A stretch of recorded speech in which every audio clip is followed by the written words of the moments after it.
I can't hear anything from Daniela, but I could hear stuff on.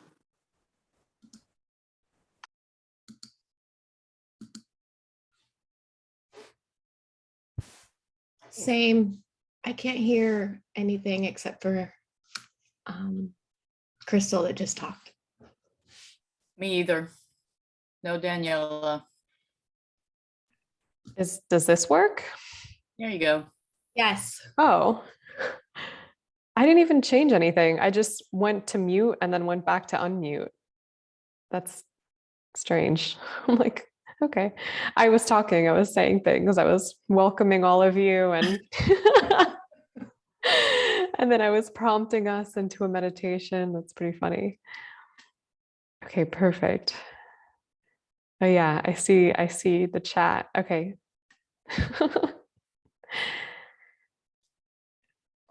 All right. Well, I would love to set the foundation for our time together today by dropping into a meditation.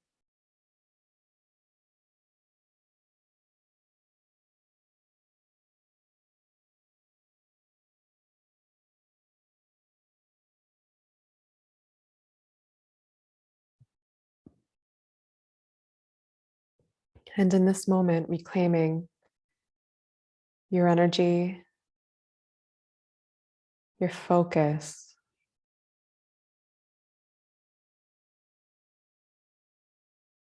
into this now moment.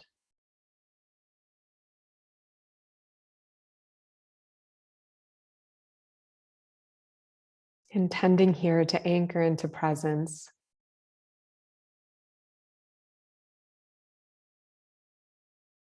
Momentarily releasing what may be on your mind so that you may be open and available to receive today's class.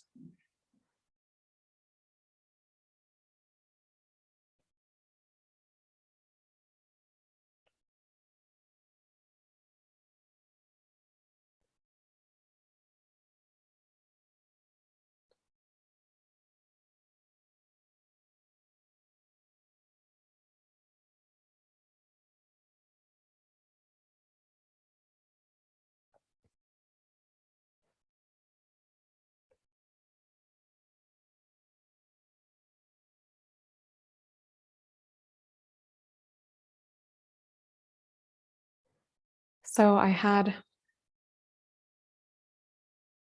an entire syllabus, if you will, planned for today, as I do most days. And oftentimes, once I'm present with the energy of the day, something different wants to come through. And as I'm feeling into the group and into this moment, I feel like what is wanting to come through is a transmission around trust that'll support us collectively in relinquishing any fear that we may have around accessing Akashic perspective, or specifically around the sharing of Akashic perspective. As I was tuning in, I was feeling this hesitancy, this fear, this what if nothing comes through, or what if it isn't valuable, or almost like a fear really coming into that completely empty, blank, void state, for fear that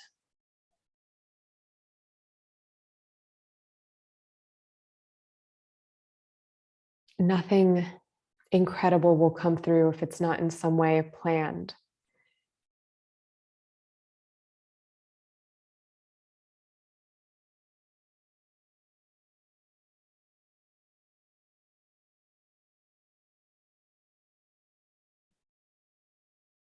So right now, what I'm seeing is this pathway that leads us from that state of feeling unsure. And this isn't just related to Akashic perspective, it's related to the sharing of our expression. Feeling unsure because we don't really know what's going to come out, what it's going to sound like, whether it's going to be judged, whether it's going to be good enough. It's a pathway from being in that state and perhaps holding ourselves back, silencing ourselves in any way, or even trying to come up with something from the level of the mind, to surrendering, opening, trusting, emptying, and then allowing what is naturally arising in the moment to come through, and trusting that, trusting our expression, trusting our inherent value, which is communicated not through any particular expression, any particular form of expression, or any particular creation. It's communicated simply through our being.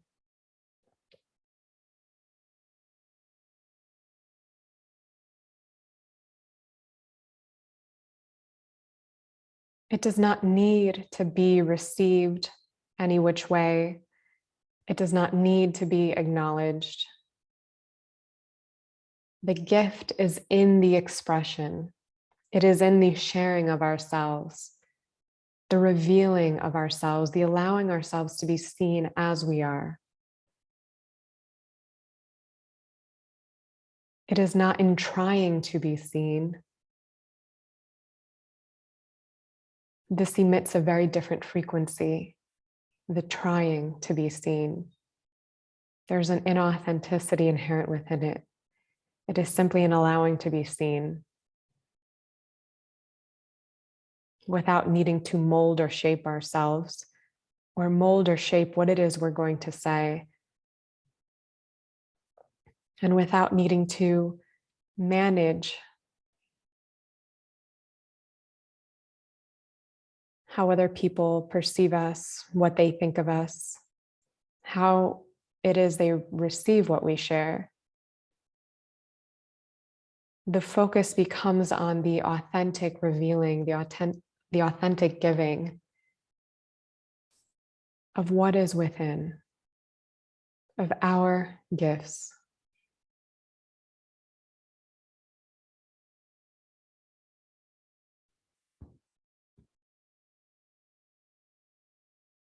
There is nothing to fear here. In many regards, it is simply practice, and it remains simply practice forever. We are all human, and we are all so human. So many shortcomings, so flawed.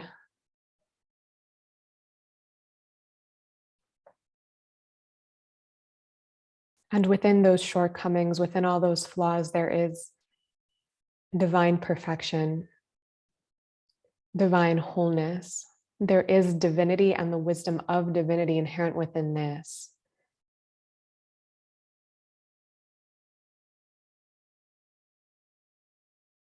Can you hold the duality in your beingness? And can you embrace the duality in your Akashic practice? You will always be walking with both. Your access to profound divine wisdom and the embodiment of a human mind, which is so inherently limited.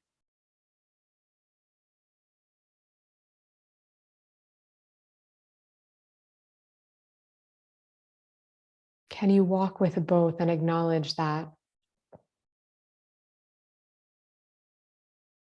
just because you are so human does not mean you are also not divinity embodied?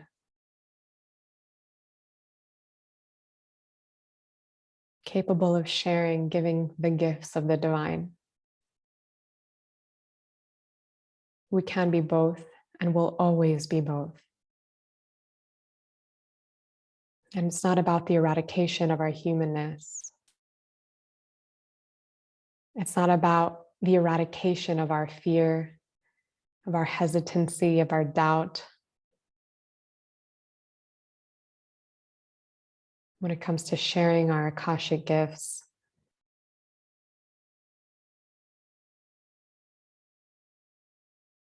sharing from the heart, creating an offering and giving it to the world. It's about walking with all of that, inviting it into your process, because it'll always be there.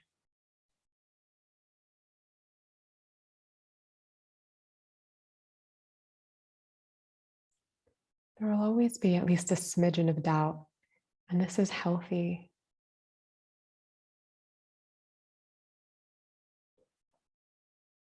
It keeps us humble and open to a perspective that is greater than ours. It's what fuels our continuous growth.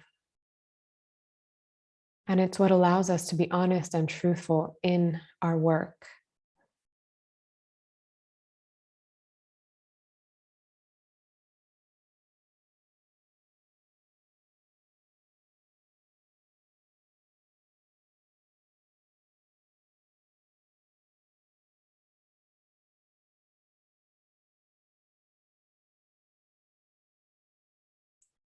Can you get out of the way and simply trust?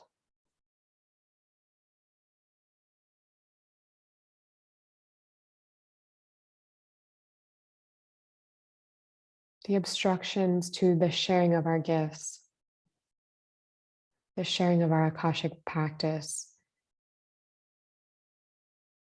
is often our doubt, our fear, our limiting beliefs.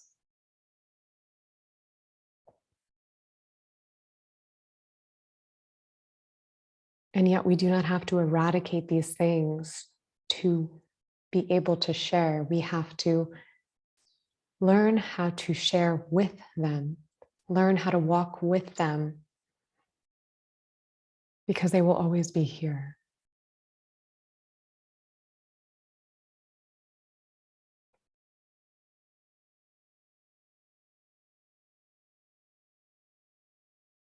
And sometimes fear, doubt, resistance, hesitation can present as a feeling of, this doesn't feel aligned. To share here doesn't feel aligned. To be more of myself here doesn't feel aligned.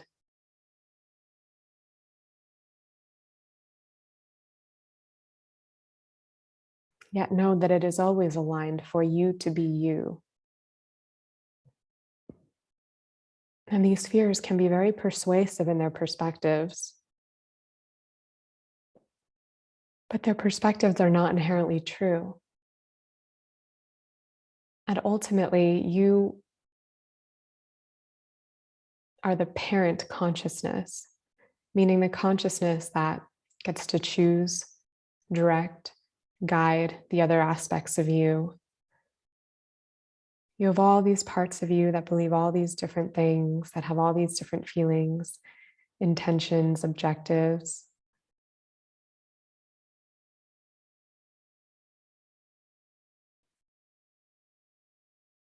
You are the consciousness that gets to relate to each one, to ultimately guide your behaviors. And in doing so, guide the beliefs that you are perpetuating. When we have a fear or a belief like I'm not good enough and we hold back as a result, we inadvertently perpetuate that belief. We feed that fear.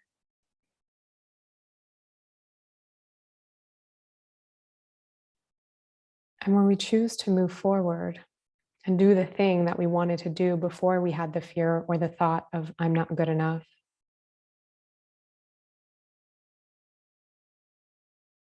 then we reclaim more of our power from that fear, from that belief.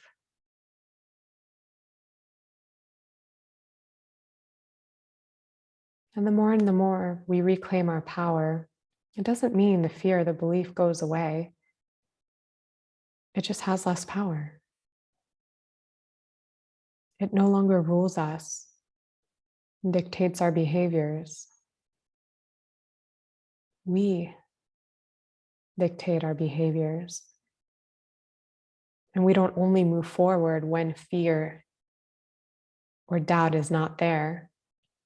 we learn how to move forward with the fear, with the doubt, with the part inside that insists that we are not good enough.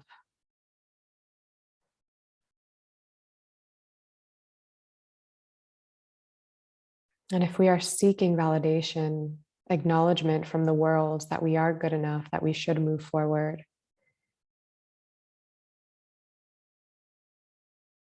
no amount of validation or acknowledgement will suffice.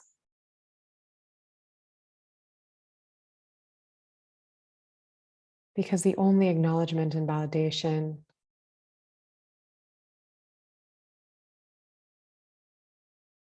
that can actually have us move forward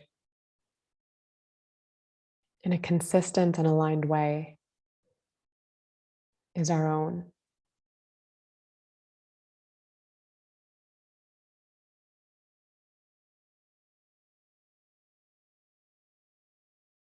Our creations are most aligned when they stem from deep within us.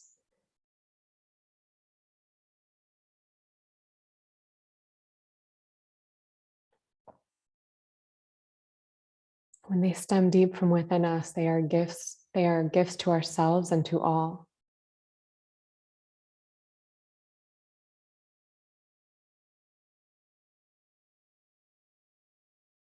When we create them because we want, we need the acknowledgement, the validation, it holds a different frequency. It becomes about the me instead of about the us. And it becomes conditional, and it becomes limited, and that is felt.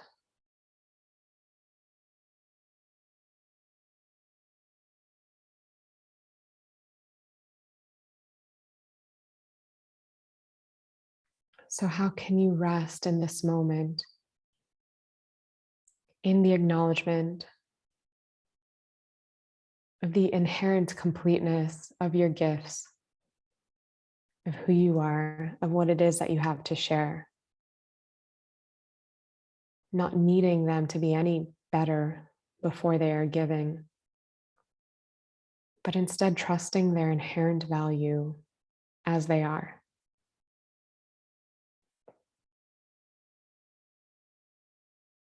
Not needing to manipulate them into something more. Honoring them as they are. I'm good enough as I am.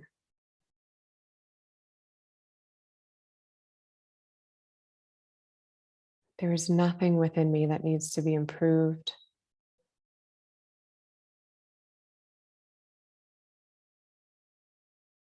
In order for me to be worthy of sharing, worthy of being seen, worthy of giving what is mine to give, what can only be given through me.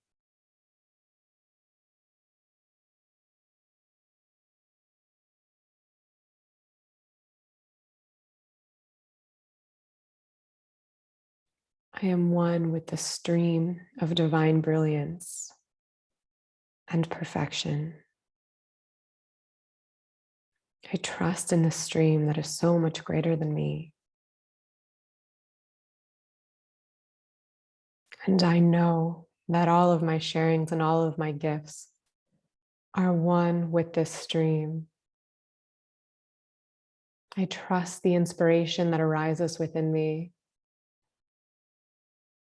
I trust the sound of my own voice, the tone of my own writing. I trust my art.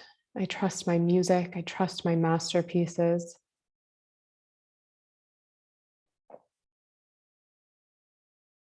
I trust that the stream of divine brilliance that flows through me and that creates through me all of this art and its infinite number of forms knows exactly what it is doing. I bow to that stream of divine brilliance and I let it move through me. I let it move me and I let it create through me And in this moment now, I am placing down at my feet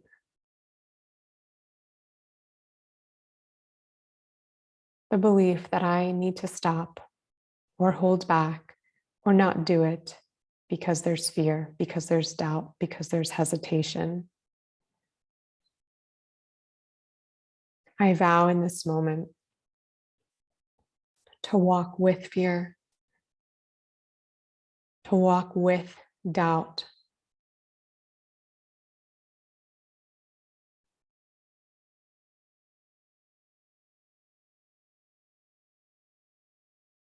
to embrace the voice within that believes that I'm not good enough, that this is not good enough.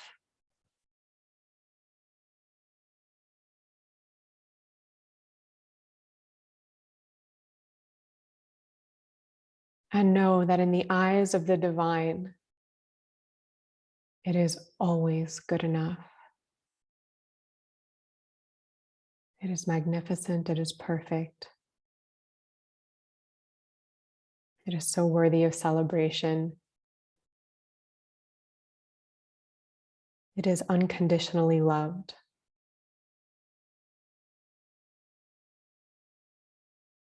And in the eyes of the divine, there is no concept of whether or not it is good enough.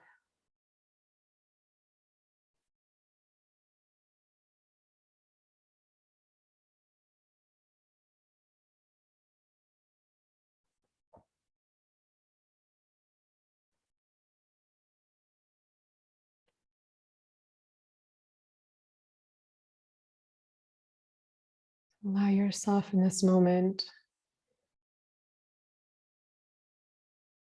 to drop ever more deeply into a meditative state and receive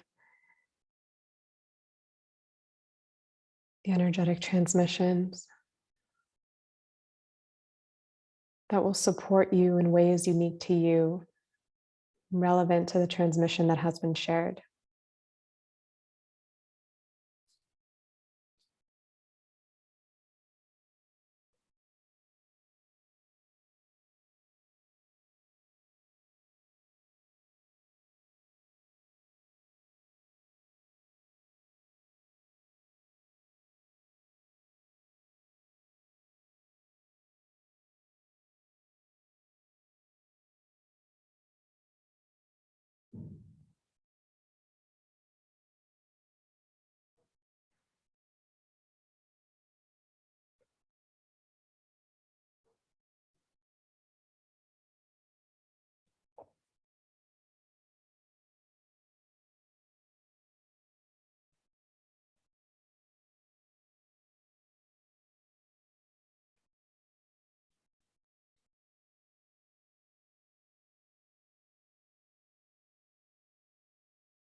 And now allow yourself to begin to ground all the energy that you've received,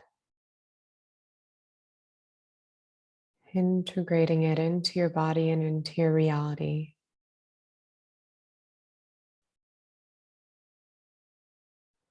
And trusting the ways in which this energy works with different aspects of our consciousness, our mental body, and our belief systems.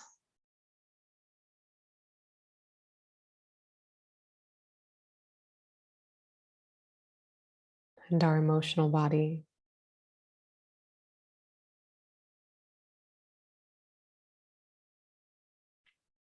And it'll support the bringing about of certain shifts when we are ready for them and at the rate that most serves us.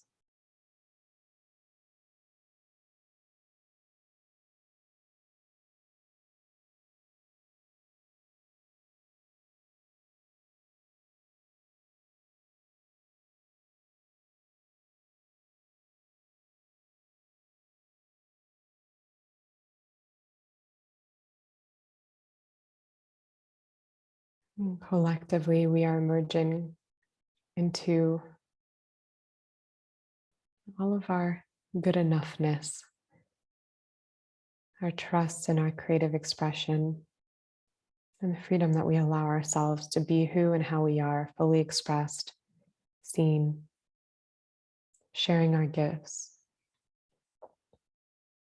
And one by one, as we embody this way of being here on the planet, we support the collective, we make it more accessible to the collective to move through life in this way.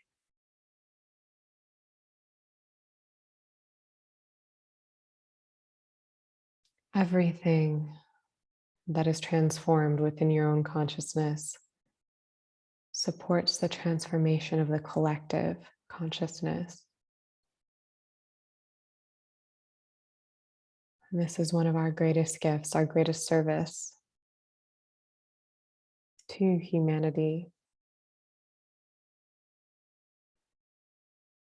It's not just for us, and it's not just for this present moment, it is for all of those that have come before us and all of those who will come after us.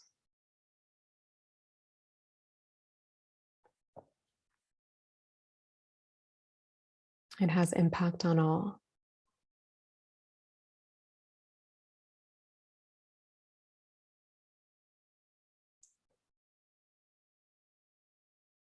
And this freedom of our creative impulses is tremendously healing.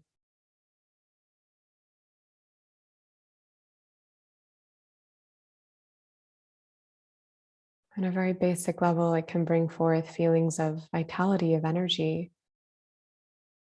Because when the system is loving what it is doing and creating, it is naturally inspired to create energy. It can bring about a feeling of fulfillment. It can refocus our attention towards the creation of what we love versus judging what we don't, fighting or resisting what we don't.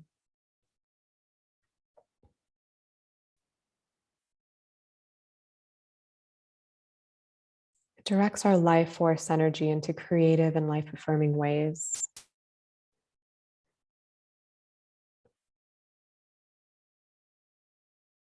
Life force energy not utilized in this way can become destructive.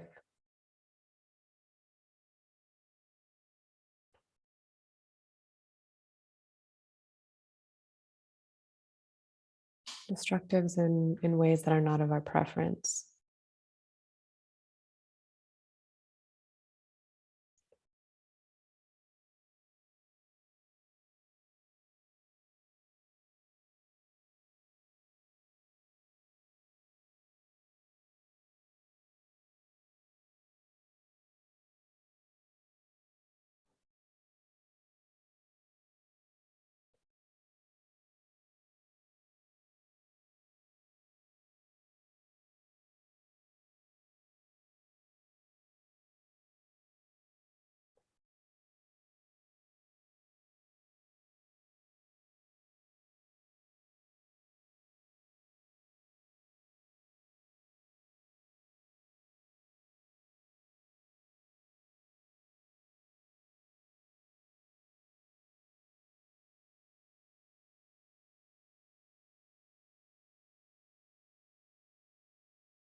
Continue to receive this energy, bring it into your toes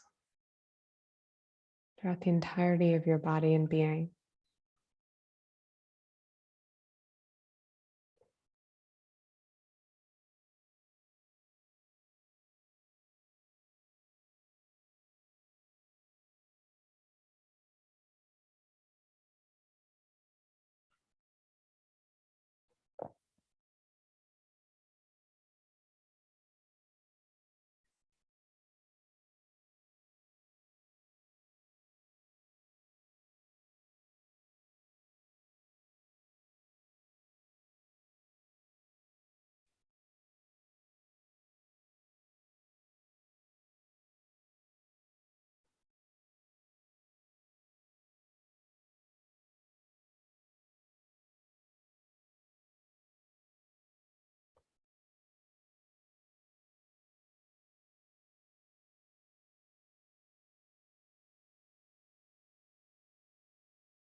And begin to bring your awareness to your breath.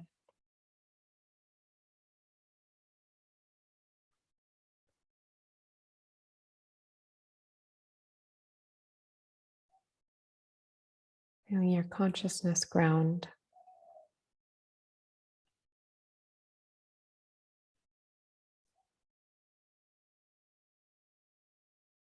And perhaps bringing a gentle movement to your body.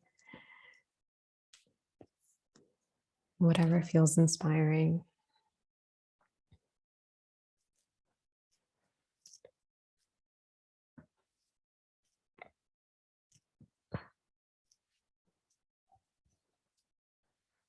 Mm.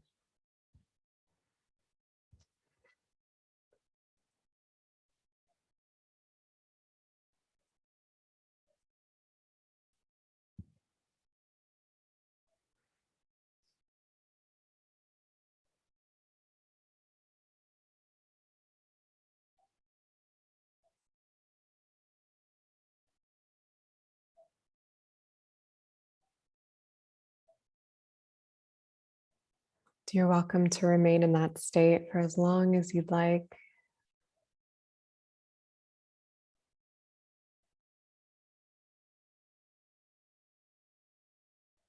But for those of you who are ready to share, I would love to ask how that was for you, as well as how your practices have been going. And if you have shares or questions relevant to either.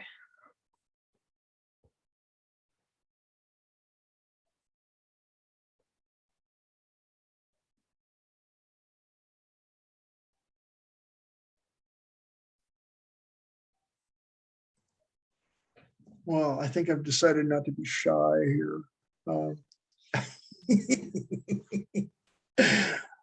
Um, I woke up this morning filled with joy. I had just this incredible clarity and sense of joy and well-being. And part of it was in relationship to an amazing session I had yesterday. That was just completely transcendental. I very rarely have encountered anybody who could see me as clearly as my partner did yesterday. Just totally, I mean, completely clearly. And whether it started with that or it started with me being open to being seen, I ended up being able to really see her too in a very extraordinary way. I mean, just little tiny things that were coming through that were like she completely validated. It was like, it was so fun. I just felt so refreshed and uplifted. And it continued. I mean, I fell asleep that way and I woke up that way. I felt just filled with joy and energy and just wonder. And it was like, oh my God, you know, it was just wonderful to be seen. I've so very rarely in my life felt that seen. And it was wonderful. I just want to say thank you again. With a great deal of gratitude and love. It's absolutely wonderful. Thank you. And when you first started speaking today, it was like you were speaking, how to put this, you were speaking into my heart, but you were also speaking from my heart, because I felt such a total resonance with your words and with how I was feeling and the energy. And I'm just still, even now, having this continuous flow of insights and sense of awareness that, wow. I guess if I may, one more small thing that's really relevant to me is that I feel connected more now to humanity than I have ever felt in my entire life.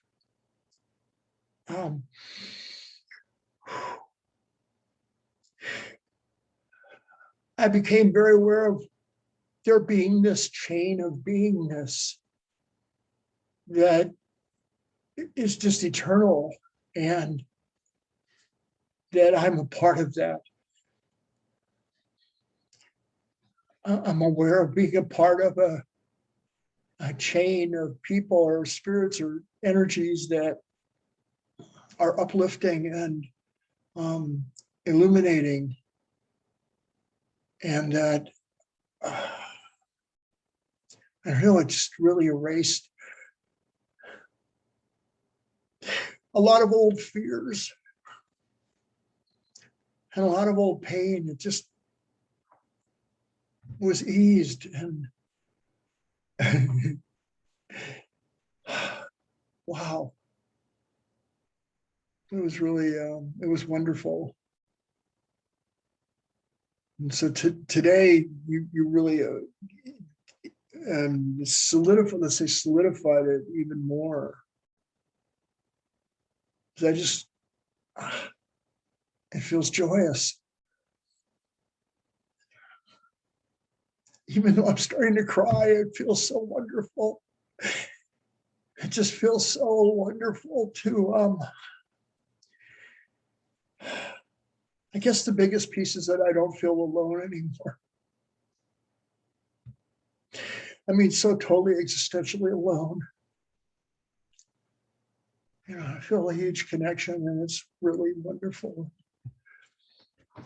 Thank you again. Thank you again.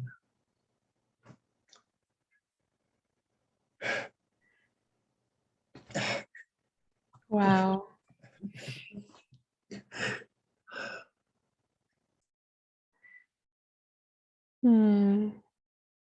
Thank you, Stefan. Yeah, Jess says, love you, Stefan. I saw, the hands, people touching their hearts, people really feeling your share. Thank you for sharing with us so powerfully, so openly.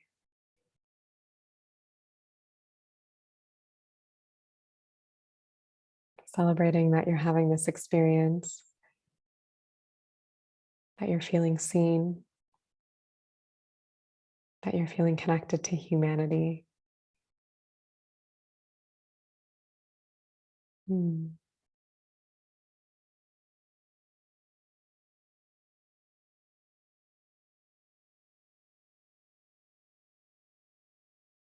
Thank you for bringing forth this opening on behalf of all of us.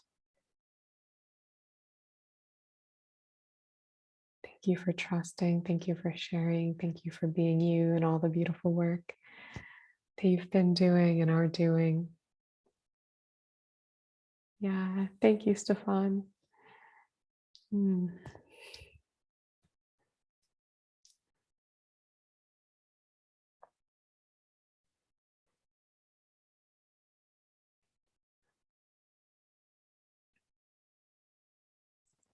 Thank you for making an opening, for creating a field in which I have been able to sort of plant myself to work. All these beautiful flowers. I mean, I feel surrounded by beautiful flowers, and it's Oh. like it's so much easier now to feel like I'm a beautiful flower. So Beautiful thank flower you are. you. I love that. Really beautiful imagery. Thank you. Hmm. It truly can be a life-changing experience for someone to feel seen. I feel like people can go through their entire lives not really feeling seen. How often do we really look at someone through the eyes of unconditional love and presence without any projections or any judgments? That in itself is the ultimate healing and the ultimate transformation. We can use that knowing to guide us in our Akashic practice. Sometimes the mind can seek to improve people, to make them better, maybe to tell them everything that's wrong with them or tell ourselves what's wrong with us. Sometimes that's even the question that we come to, or people come to in Akashic practice. What's wrong with me? Like, what's wrong with me? We don't need to be correcting people. Sometimes that's not the greatest service. What always works, what is most effective is the perceiving through the eyes of unconditional love.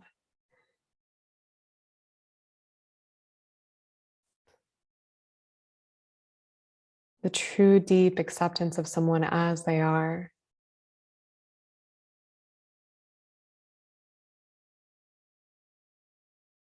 And this offering can feel so simple when we're just looking and listening.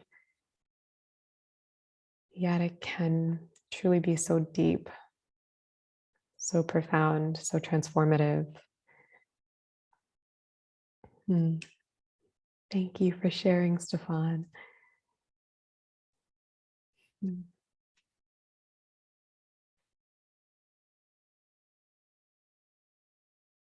So I have like a few little random tidbits that I felt called to share today. One was around our responsibility as Akashic practitioners. My personal experience has been that when we begin to play this role, it increases the impact that we have in people's lives. Meaning they start to see us as a leader, as a guide.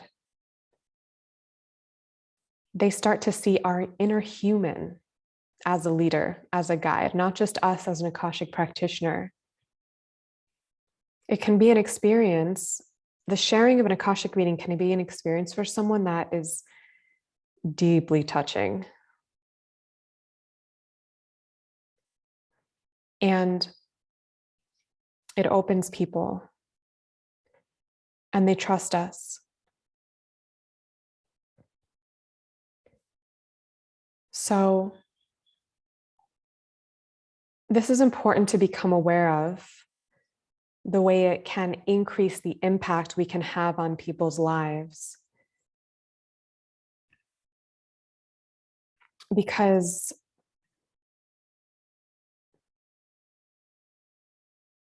we now have a responsibility in how we hold them.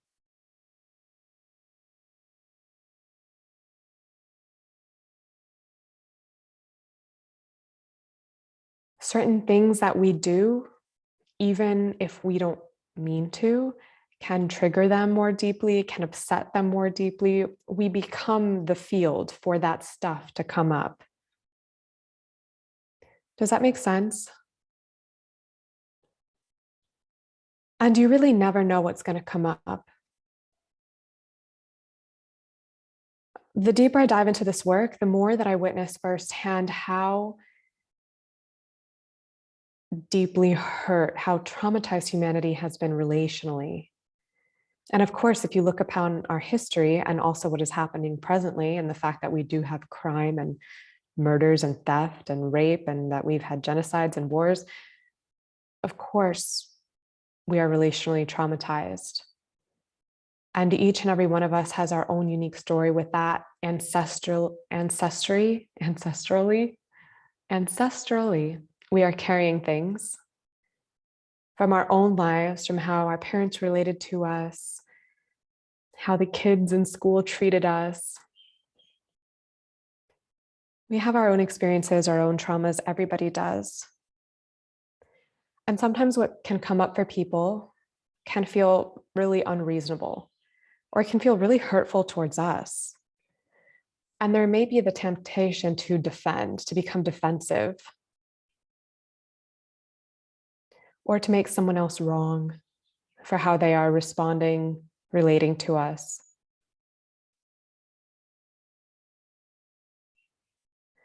Yet we have a responsibility here to continue leading, and to continue leading in the direction of love.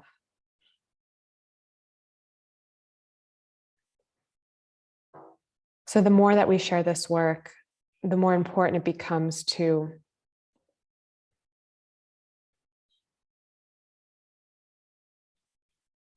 create a really solid awareness within our consciousness that we are leading towards love as best as we can, always, in all relationships and in all circumstances.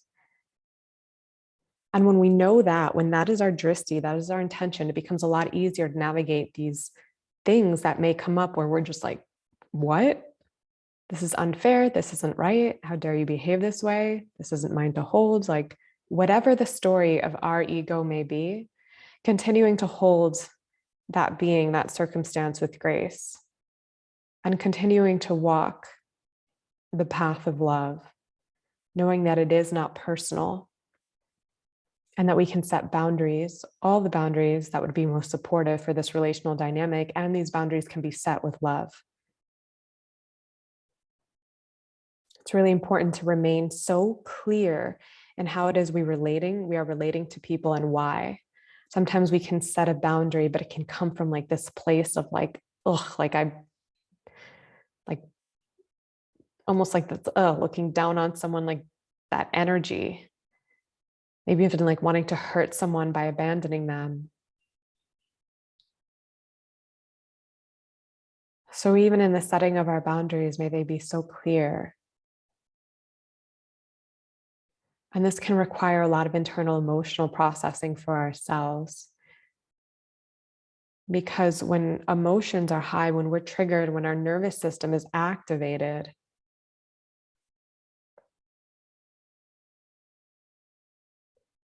it becomes very challenging to walk with love, to walk towards love.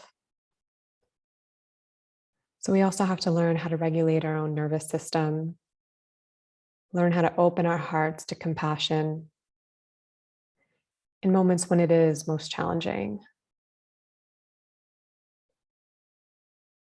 And it may not even be necessarily relationships with your clients or anything like that, but relationships with those closest to you, with your family,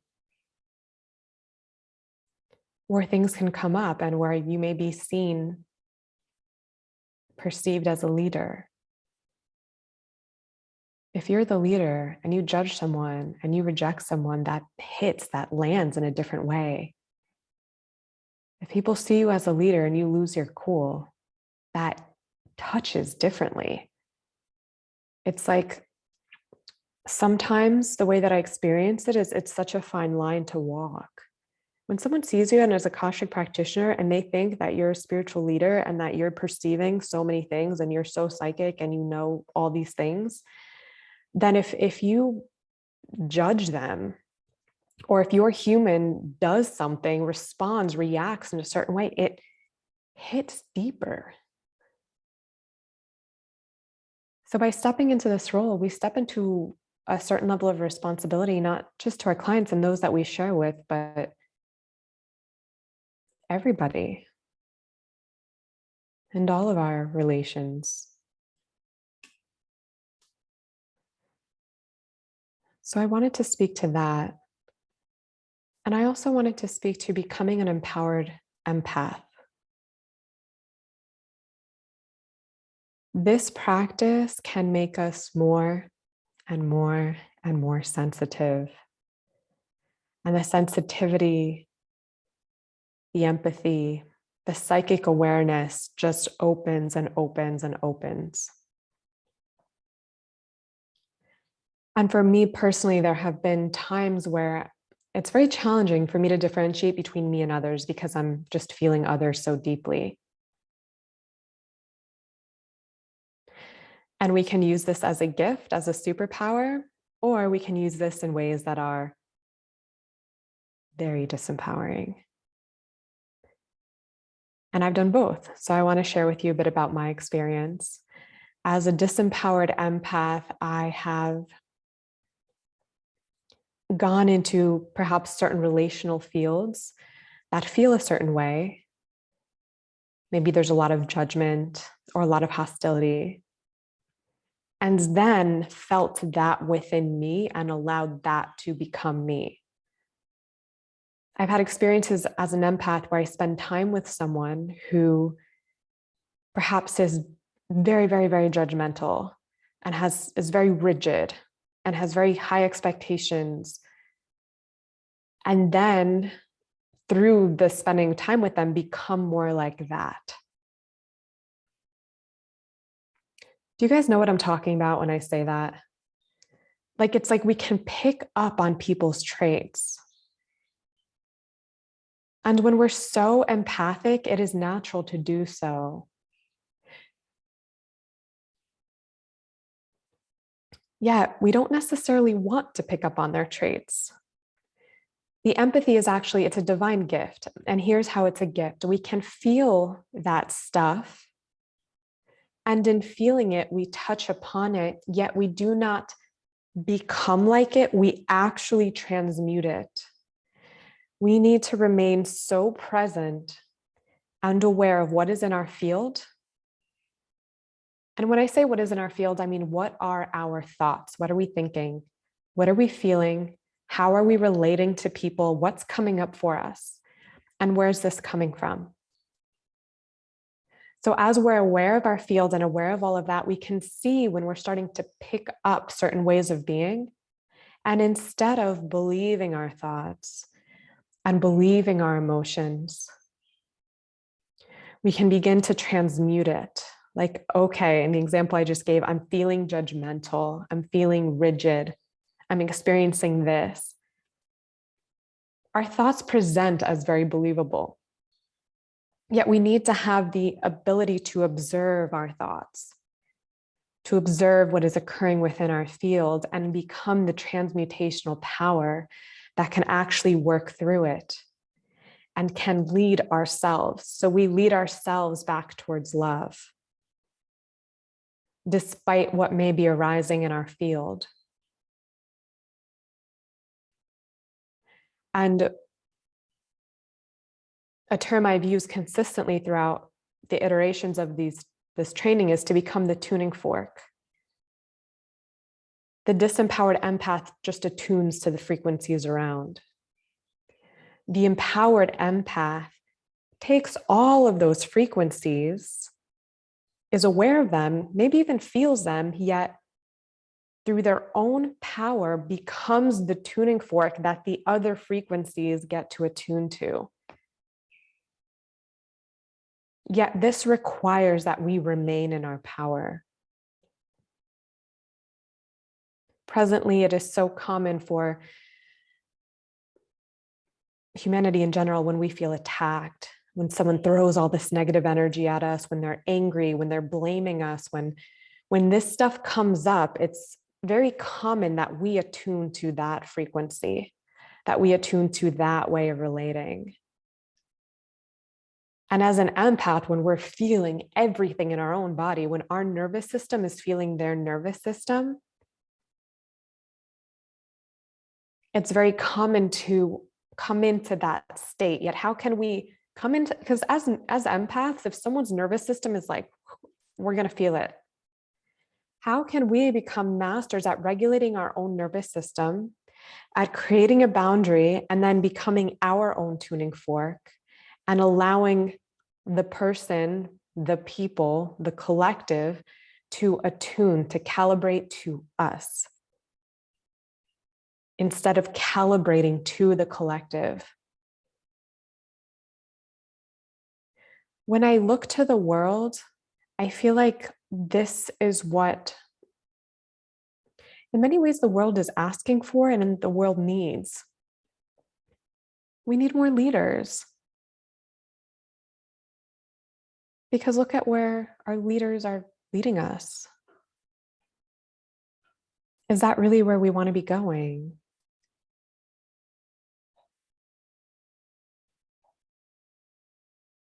So I feel like a big part of this training is to invite us all into greater roles of leadership, whether we are going to be leaders for a large group of clients or leaders for our family, leaders for our friends. Knowing that we do have the capacity to show up in that way, and that ultimately it's the path to our greatest fulfillment. We are in a very transformative time right now.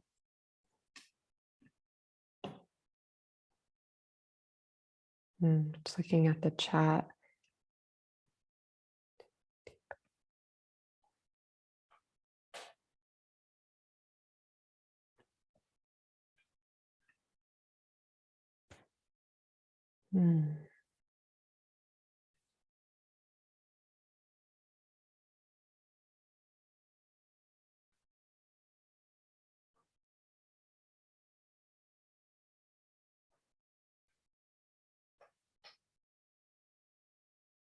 Hold on one moment.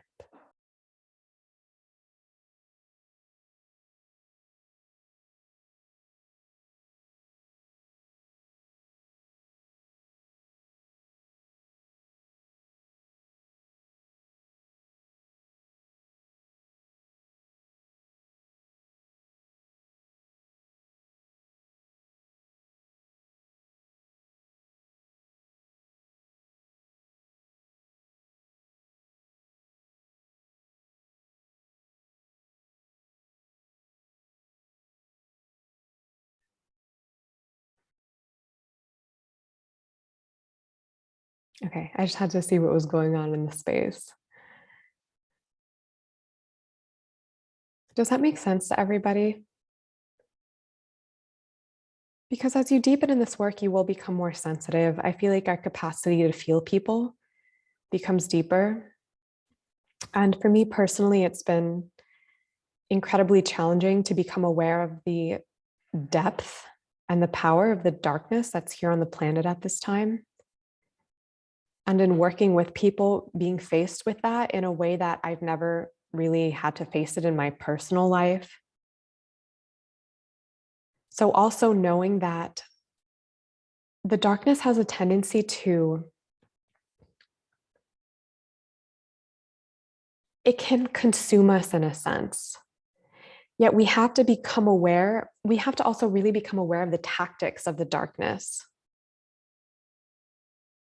so that we do not allow it to consume us. And knowing that it is very tempting, in a sense, to be consumed in those moments, yet we always have personal power.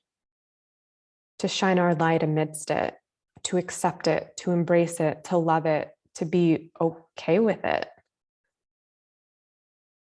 Does that make sense? I'm going to speak to a personal experience I had recently, which was, speaking to someone from Akashic perspective around that concert that some people believe was demonic, satanic, where people were trampled and killed. And I don't know if you've heard about it, but after having this conversation, coming into Akashic perspective, it felt like this darkness had spread to me, where I started to have these thoughts of like, whoa, there's so much darkness arising. Like, I feel afraid. I feel judgment towards what's happening. And then recognizing in that fear that I felt within me, in the judgment that I felt within me, that was actually the darkness consuming me. Does that make sense? And then I had to do a very intentional clearing, like really take the time, create the space, create the time to, in a sense, clear that by relinquishing all judgment of it and by releasing all fear of it, knowing that I am sovereign within my being. And while all these things can impact me, it is me who is navigating this impact.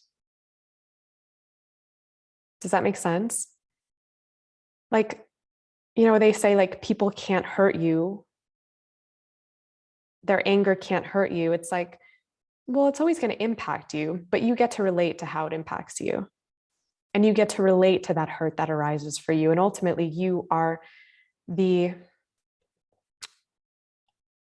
ultimate authority in your mind, in your body, in your consciousness. We have to know ourselves in this time to be the ultimate authority. As soon as in that experience where I felt some fear come up, I reclaimed my consciousness as the ultimate authority in my energetic space and my emotional space and my body. It was like, oh, the darkness can be all around and that's okay. And when I released my judgment of it, it's like, okay, the darkness can be all around and that's okay. Like reclaiming the idea of like darkness equals bad, unconsciousness equals bad. Demonic equals bad, satanic equals bad. Releasing it's so laden with judgment that is so incredibly limited that actually gives that darkness power. Does that make sense? It is what it is. It's just a part of duality.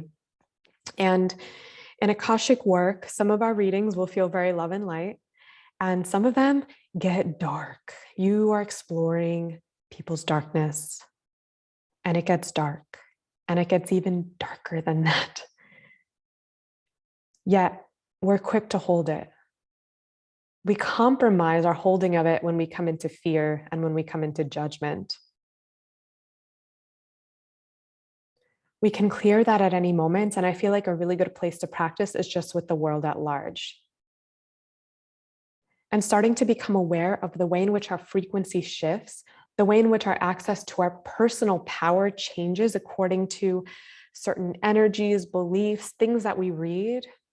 It's really fascinating. When I was talking to this person about this concert and, doing my best to support the healing of what she was moving through around it, and the darkness started to come in, I noticed how when the darkness is in our field, there can be a tendency to want to perpetuate it, because once the darkness is in our field, it's like, oh, go watch a horror movie, or like go watch this terrible video of the concert where people are trampling each other. Like it'll make these suggestions. Do you get what I'm saying? I know that sometimes, my pattern that I've been healing is binge eating. So I know that sometimes when I'm in the darker state, it's like, go binge eat. That's what's going to feed that state. That's what's going to feed those beliefs. So know that when our field is infiltrated with certain beliefs, with certain thought patterns, it'll want us to behave in ways that feed those thought patterns. And in those moments, that's when we have to reclaim our personal power and know that we are the ultimate power. We are the decision-making authority. And these other consciousnesses can be so convincing.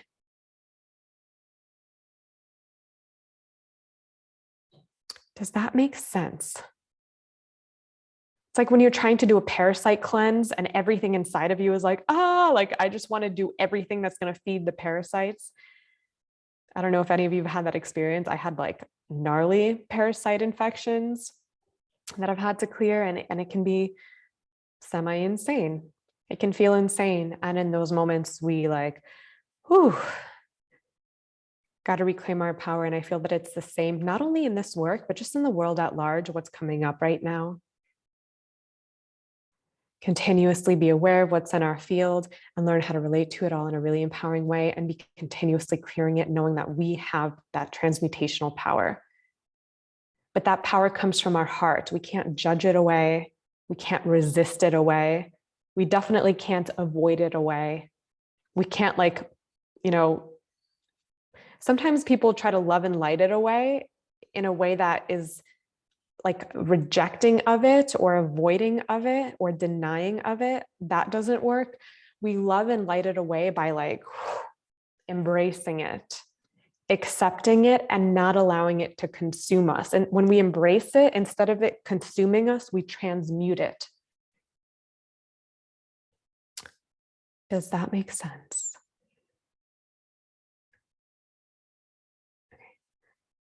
Stefan, do you have a question or just yes, that makes sense? Okay. I see 2 hands coming up, and I just want to read this chat. Mayu, I was trying to eliminate darkness or negative feelings and start feeling bad to have being negative, but we always have both. Yes. So know and shift my mindset that it's okay to have both, just changing the idea. Thank you so much for reminding us that. Yes, Mayu, thank you. It's so true. So true. Yeah, my internal mantra lately has been, how can we walk with both? The duality. Knowing that there's going to be duality everywhere and everything all the time, in all of our relationships and all the people that we love, within ourselves, everything. Mirai. Thank you. I have a question. How do you differentiate between, you've mentioned the different consciousness and meaning our own and the darkness? How do you differentiate it? And when you experience the darkness, how do you clear it? That is such a good question. So there's no real differentiation, only because everything is actually us. It's like one consciousness that flows through all. And the reason that we're able to experience consciousnesses that are not us is because they're also actually us. Like when we have a parasitic infection and we experience the consciousness of that parasite, it is also actually us. So the differentiation that I make is, there's something in my field that is something that my higher consciousness, the one that is ultimately responsible for my behaviors, my soul, for my choices,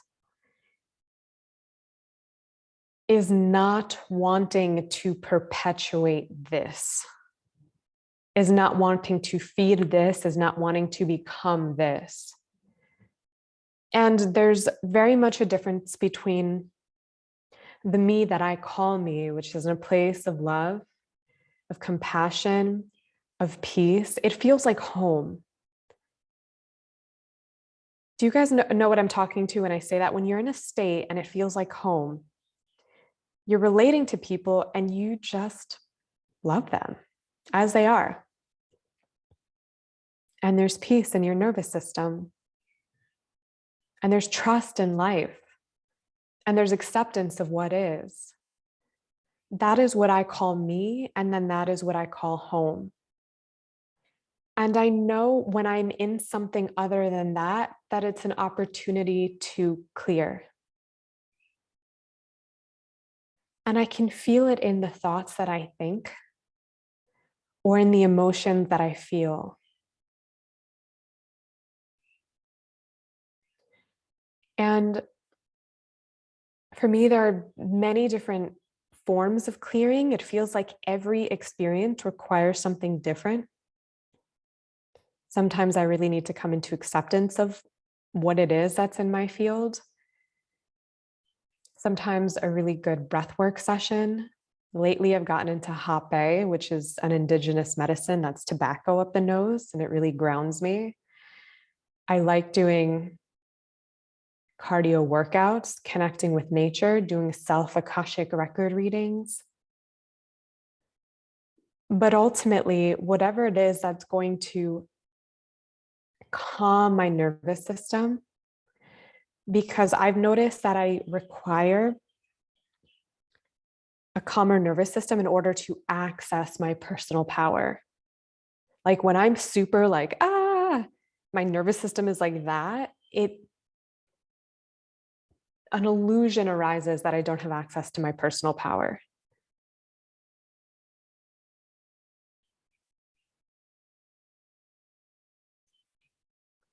Does that make sense, Mirai? Yes, thank you so much. Yeah, thank you for that question. Thank you. Amber. Hi. Hey. So this totally resonates with me in so many ways. And not just like speaking to the dark, because I can understand that. And it's easy for me to create boundaries around the dark.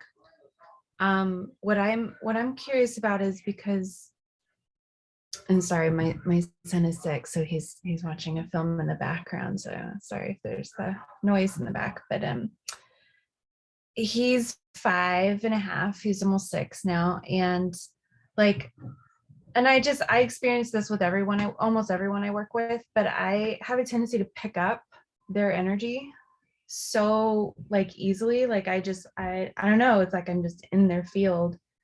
And then I experience the emotions that they experience in the moment at times. Like with my son, all of a sudden I'll be like doing something and I feel this phonetic energy and I'm like, whoa, what is this? This is not me.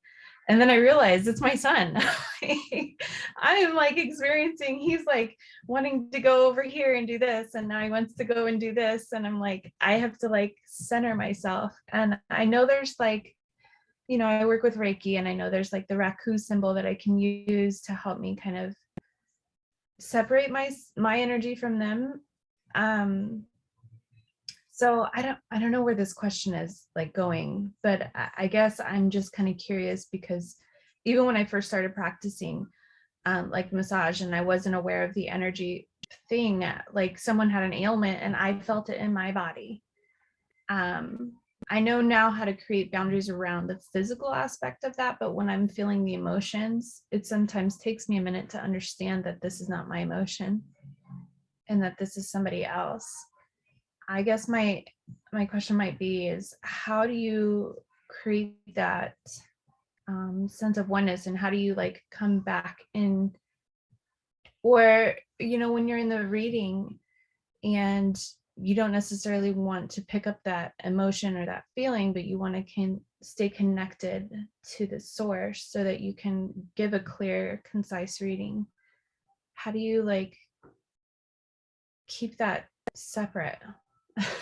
I don't know how to explain it. I'm sorry. That is such a good question. I know exactly what you're talking about. And it's something that I'm still in the inquiry of.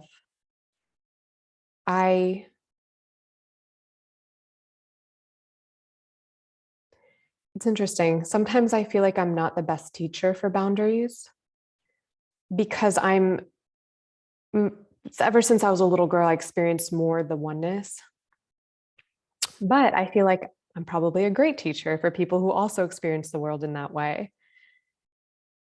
So I'm still learning a lot about boundaries. it's very common for me personally to be in the presence of pretty much anyone and just feel everything that they're feeling and even become more like them.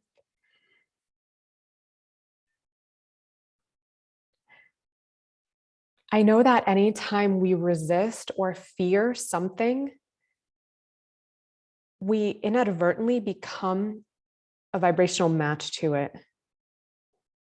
So I find that ways of being that I may judge or resist, I tend to pick up more readily. I feel like the soul's intention in this lifetime is around the learning of unconditional love and our personal power and the embracing of all and the duality that is so present here on the planet. It's our truth, it's our reality. So the releasing of fear of it and judgment of it, the thing that it is that we are picking up, I feel like that helps us create more of a separation, differentiation, or at least the ability to move through it. One of my friends, Nikki Starr, she taught me a practice that I love.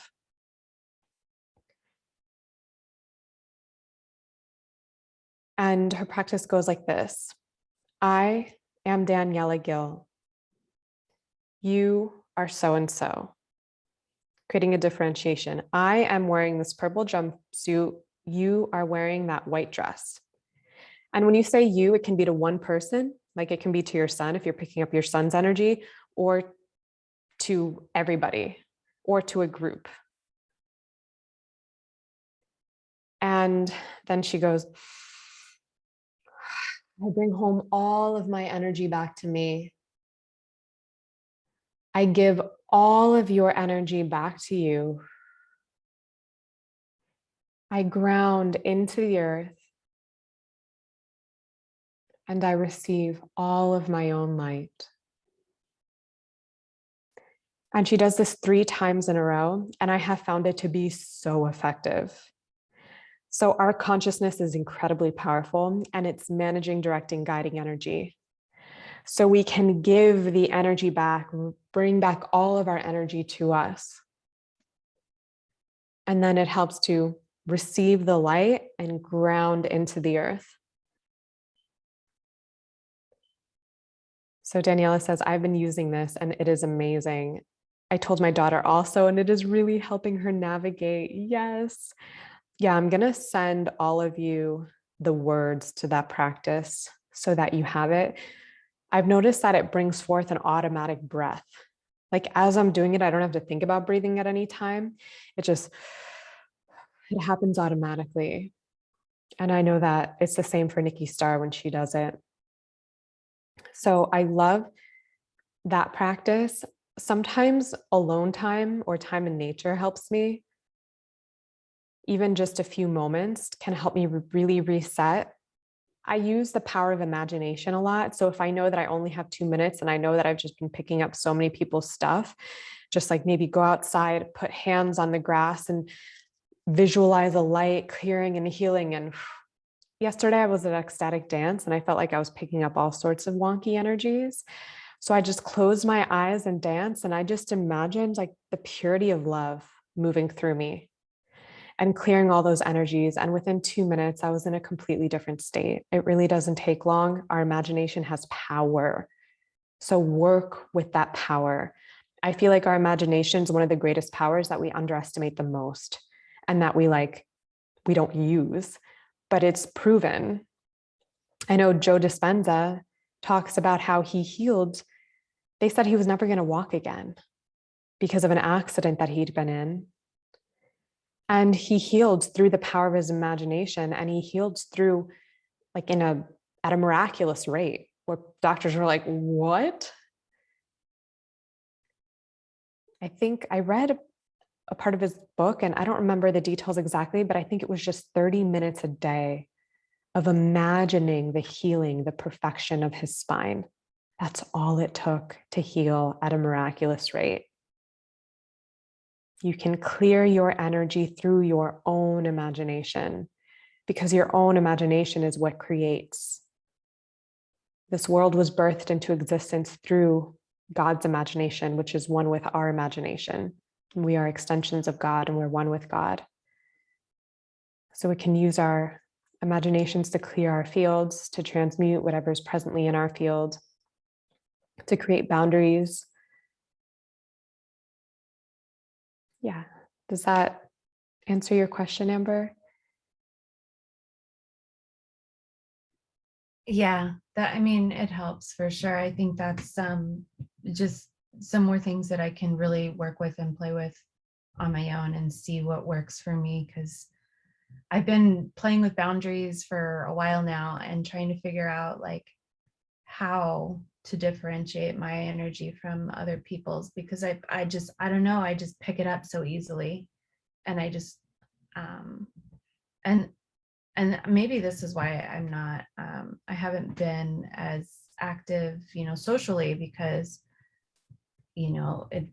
it's confusing to me. I'm like, why am I feeling this way? Why am I, there's just some strangeness in that. And that has been my weakness throughout my, my journey, is my boundaries, is because I was born and believed that boundaries were dangerous. So I didn't have them for the longest time with the way I was raised. And now that I have them, I'm playing with like what works best. And I think that will help. I'm definitely gonna, I saw that in the Akashic prayer that you put that in there, and you mentioned it in the when you were explaining the Akashic prayer, and I actually wrote that down as a note, but I haven't really played with it yet, so I'm definitely going to do that, and I think that will help a lot.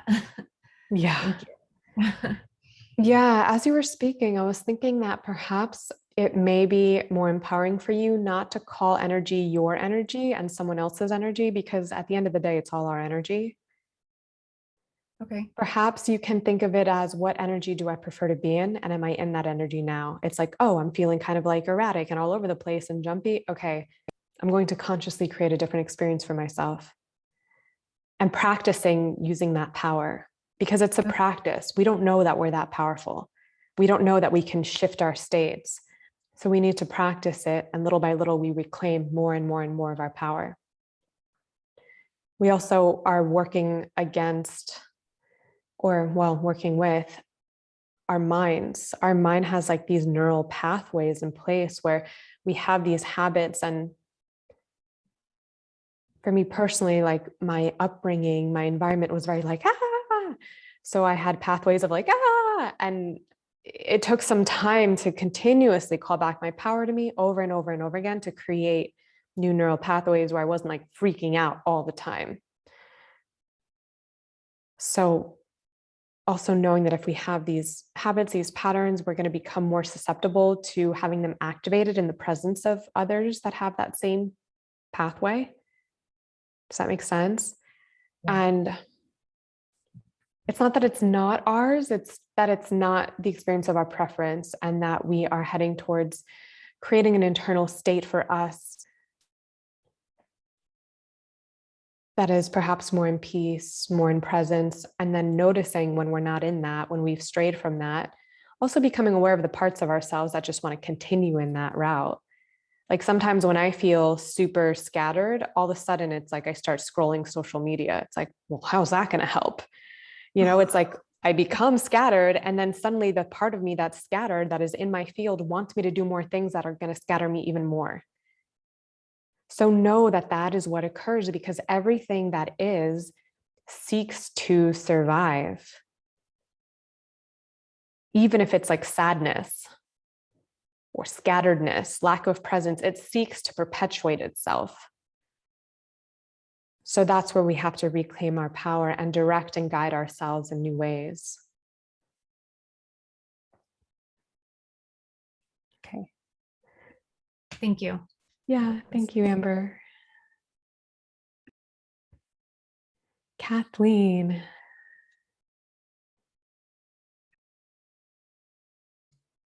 Hi. I wanted to add on to that. Everything you were saying, because this is something I've been working with and playing with, and it's gotten a lot stronger through this class.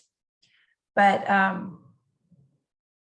of the settling of the nervous system, I learned a practice of like an embodiment practice of being in different parts of my body and feeling what different parts of my body felt like being in my feet and just feeling the energy of what it feels like to be in my feet, and then having that move up throughout my body.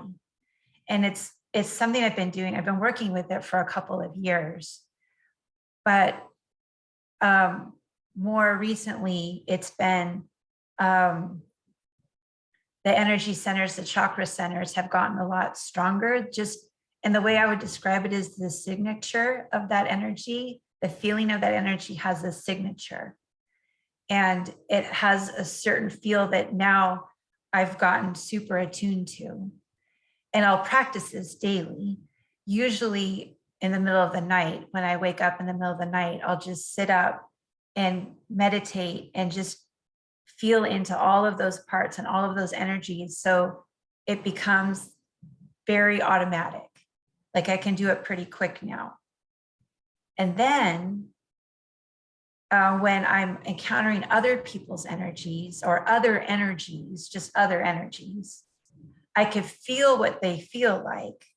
It comes in, but then I also know that that signature is different and I don't need to attune to it if I don't want to.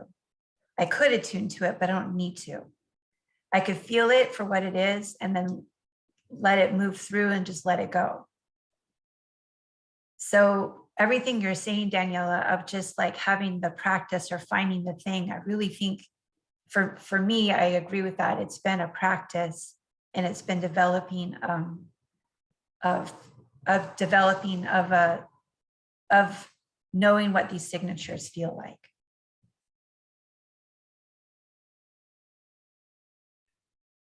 Yeah, thank you, Kathleen, for sharing your practice with us. Because I feel like that can be a really supportive practice for anyone who heard that and resonates with practicing in that way to bring greater awareness of our field. Yeah, thank you, Kathleen. And our class is coming to an end. I saw this chat with Ashley in the Tao. Integrity is referred to being balance of the light and dark as wholeness. Embracing my wholeness has allowed me to remain centered when seeing all expressions of life. Yes, that is an incredible, yeah. I mean, okay, so remaining centered, balance of light and dark. Embracing my wholeness has allowed me to remain centered when seeing all expressions of life. Yeah. Embracing my wholeness, centered in the light and dark allows us to, it's so true, allows us to see the dark, to navigate the dark without being derailed by it, consumed by it. Yeah, that's such a beautiful share, Ashley. Thank you. It's so true. And it does always help me to know when I am experiencing the darkness, there's always like a mind part that wants to judge, but there's another part that's like, it's all me. It's all me. It's all me. It's okay. It's all life. It's all exists for a reason, and it's all worthy of my love. It's all worthy of divine love. And even demons, right? They're fallen angels, but they serve the same role as angels. They serve us, they awaken us. They just do so from a different end.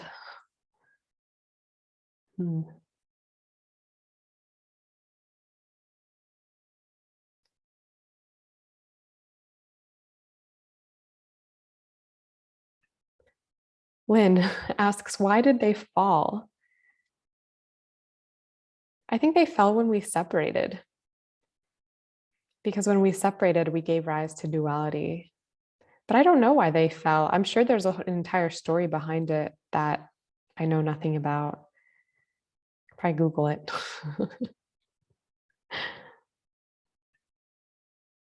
Yeah, well, I love you guys. I'm looking forward to seeing you on Thursday. Thank you for a beautiful class here today. I always welcome your shares on Kajabi. If there's anything you'd like to share around your Akashic experience, around this training. And we're going to move into a personal practice for this round. I'm going to send you the prompts. So I'm going to send you a new bit of prompts. And if you want to continue practicing with each other, then post in the Kajabi page or in the Facebook group. I've sent all of you the Facebook link already, I think a few times. Most of you are in the group. I really recommend continuing to practice. It's just not going to be assigned to you. Yet I find the practice incredibly supportive. Yeah.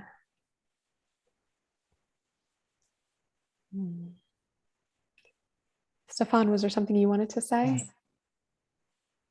No, I was just actually getting ready to say goodbye. Oh. Well, goodbye, everybody. Ahui ho. Have an amazing week. Thank you.